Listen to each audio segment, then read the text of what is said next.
le réflexe de tout consommateur lorsqu'il reçoit une facture.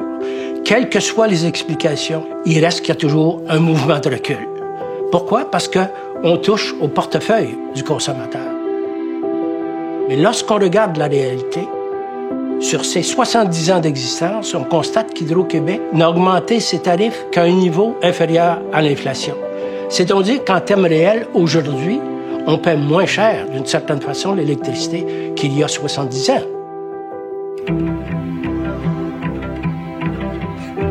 Avant l'existence de l'Hydro-Québec, les tarifs d'électricité étaient laissés au bon vouloir des compagnies privées qui abusaient honteusement de sa clientèle par des tarifs élevés, par un service pourri et par une arrogance vis-à-vis toute tentative de contrôle de la part de l'État.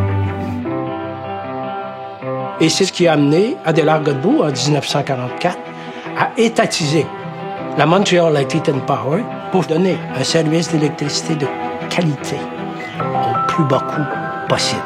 Je pense que cet esprit-là demeure toujours dans l'ADN de l'Hydro-Québec.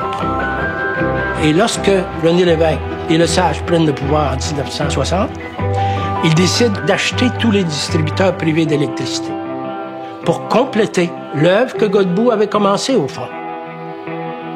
Désormais, tous les abonnés auront le même tarif d'électricité, qu'ils soient aux Îles-de-la-Madeleine, en Abitibi, sur la Côte-Nord ou à Montréal. Et l'Hydro-Québec, en disons une trentaine d'années, va réaliser 3 méga-projets hydroélectriques. Manicoutam, Churchill Falls, la baie James.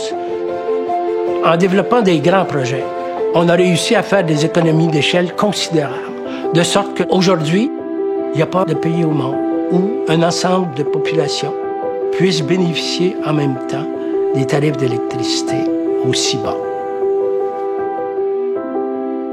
Alors c'est tout cet héritage extraordinaire, merveilleux, qu'on retrouve finalement derrière les tarifs d'électricité.